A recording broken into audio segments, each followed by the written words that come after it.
Hi, it's Glenda here. And my last few posts I've been writing about that feeling of feeling lost, right? And feeling disconnected. And that was definitely something that I have experienced and what many of my clients have also experienced. So I thought I would create this video today to talk about three reasons why we get to that space of feeling lost and disconnected, and then three things that we can do that can help lead us to that place of just feeling more solid within ourselves. So, the first reason, which is super common, that I see and have experienced myself is people pleasing, right? We're so busy trying to make everyone else happy that we forget what actually makes us happy. We forget what pleases us because we're literally have learned to relate or exchange with life through other people and what their wants and desires are. And this really reminds me of the movie Runaway Bride with Julia Roberts. And it was when she was being interviewed, and each time she would be asked a question at different parts in different times of her life, how she liked her eggs being cooked. And her answer changed each time she was seeing a different man. And so then, you cue forward. Hopefully, I'm not giving the movie away, but we cue forward to later on when she finds herself on her own and she cooks up her eggs like 5 different ways and then tastes them, right? To find out how does she really like her eggs being cooked.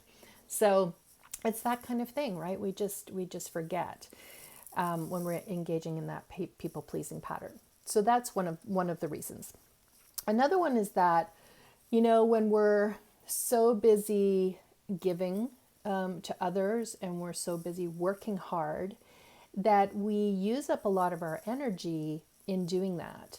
And so when we, if we do have time to enjoy ourselves or to take care of ourselves, we just don't have the energy to do so, right? So it's kind of like we use up all our energy and working hard and giving to others that we're kind of left with the fumes at the bottom of the tank. And there's just not that energy, like even if we know what it is that we enjoy and what lights us up, it feels like one more thing to do, because we're depleted, right? So that's another reason. And then the third reason is we're just so gosh darn busy, right? We've got that to-do list and we're checking off all the boxes, or we're going from one achievement to the next, to the next, to the next, right? Like I remember that one for sure. Feel like I would achieve something, let's say in my career, I'd get another accreditation or another certificate or whatever, and I'd be like, woohoo, celebrate for 2 seconds, and then what's next? And on to the next thing. And I would even, I would even take on so many things at once, right? Like trying to do 2 accreditations at once or instead of one at a time, and which didn't go well. I ended up failing one of them my first time round. Just goes to show. But anyway, it's just it's that busyness of always having something to do and on our plate. And so we get caught up in the doing, and then we kind of forget, like, well, who am I in all of this, and how we're being, as we're doing. So those are 3 really big reasons that I see for that lead to this feeling of being lost or this feeling of being disconnected. So what can we do about it, right? So if you are feeling that way, first and foremost, I think one of the things to actually realize is that you are never actually disconnected from your true self. You never are. We just forget, right? And the analogy I love to use is, just because it's a cloudy day, like today, here in Edmonton, it's a cloudy day. I can't see the sun. I can't feel the sun, but the sun's still there. It hasn't gone away. Just like the truth of who you are, the essence of who you are hasn't gone anywhere. It's always been in you. But because I can't see it and feel it, I can, believe that it's not there anymore. Or yeah, it's like I forget that the sun is even around because all I can see is the clouds. And so when we're in our stuff, when especially when we've got so much going on, it's really easy to forget, who we are.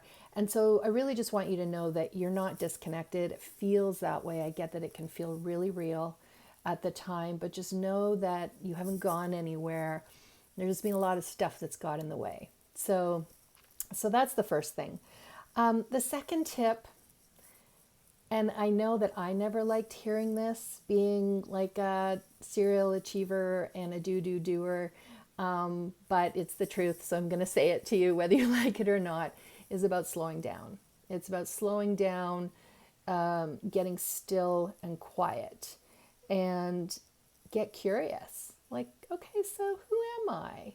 Who am I when I'm not being a mom, being a wife, being, in my career, being a daughter, being a sister, being a friend, being a because those are just roles, they're just identities. They're not actually the truth of who you are, but it's how we describe ourselves a lot of the time, right? And so, really, it is about getting curious. When we start asking questions, that's when answers come to us. We don't ask the questions; they don't come to us at all. And so, it's slowing down a little bit. Now, I'm not saying stopping. I'm not saying you have to stop everything you're doing, but creating some space in your life where you can get quiet, you can get curious, and then you're providing the space for those answers to come to you. When we're go, go, go all the time and do, the answers come to us, but we're not aware because we're so caught up in what we're doing. So definitely building some form of quiet into your life, and it doesn't have to be meditation. I'm a big fan of meditation. I do love it, and also it can just be sitting quietly out. I'd love to sit on my deck. I love to be with the trees. It doesn't have to be an actual meditation, but just quiet where you're not actually doing anything. So that's the second tip. And then the third thing that I'll say is sometimes in order to discover who I really am and to rediscover is to become aware of who we are not, right? And so what I mean by that is we have certain beliefs that we took on as children and throughout our life, and as a result took on these ways of being, these protective patterns, people pleasing being one of them, putting everyone else first and yourself on the back burner being another one of them, right? There's these ways that we be in the world, or that we behave. And so it's becoming aware of what those are. Now, some of them are really easy to know. It's like, oh yeah, I know that I believe this and I know that I act this way. And some are very hidden. They're in our subconscious minds. We don't even realize that, this is going on. And also we tend to identify with our patterns. So for instance, we will call ourselves I am a people pleaser, right? Or I am a perfectionist. And that's not who you are. That is just a behavior. That is just a habit that you took on in order to stay safe and loved. You did that as a child and it's kind of followed you into adulthood. And so when we can become aware of who we are not, that often can lead us to, who we are. And that's what I see in the work that I do with people, absolutely, right? So this third point is about getting curious about how am I being my not true self, right? How am I operating from this place of I should be this way, or I should be doing this, or I have to, or I must, or I need to, right? It's just having a look at what those things are. And, this point for sure, there's a lot you can do on your own. And this is one that I absolutely highly recommend you get support with. I got support with. I don't know where I'd be at today if I didn't get support on this one, because it truly transformed and shifted my life. In fact, I think it saved my life because of how I was being in the world. It was affecting my health in a not good way. And so, this is something that is really near and dear to my heart, and it's the work that I do now with my clients. It's something that we go deeply into in my group program called Freedom from Within, which the next round is coming up in a few weeks, and also in my one-on-one coaching, where we really, dive deeper into discovering that, right? And we do it from a place of curiosity, not from a place of we're broken and we need fixing. There's something wrong with me. I have to get this figured out. That's not the energy to come at it with at all. It's more of this curiosity and this desire to truly be your true self, because honestly, not being your true self drains our energy. It takes more energy to wear that mask, right, than it does to actually be our true selves.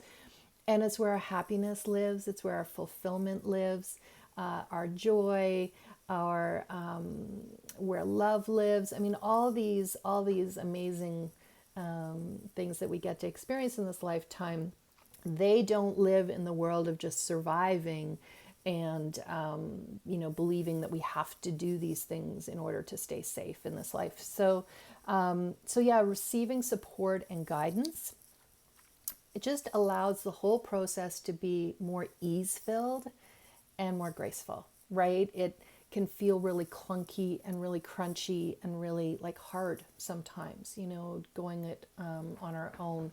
And again, when you're in something, it's really hard to see what is actually going on because we're in it, right? We've kind of like, it's like our view of things is like it's here instead of seeing what actually is the truth, like what is the big picture.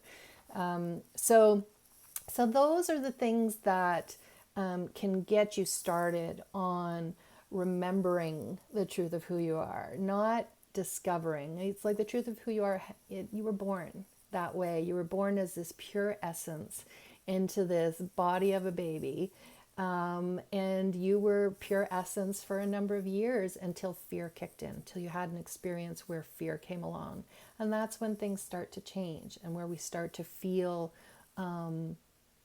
separate in a way from our true state. So hopefully that is helpful. Let me know in the comments if you have any questions about either my group program that's coming up again or one-on-one coaching. Again, pop that in the comments or DM me. I'd be happy to have a complimentary, free, just a connection call, right? And as I call it, a clarity call for you to get clarity about sort of what your next steps are and what is really true for you. So much love to everyone on this, well, cloudy Friday, but it's a Friday, so it's all good. Okay, much love. Mwah.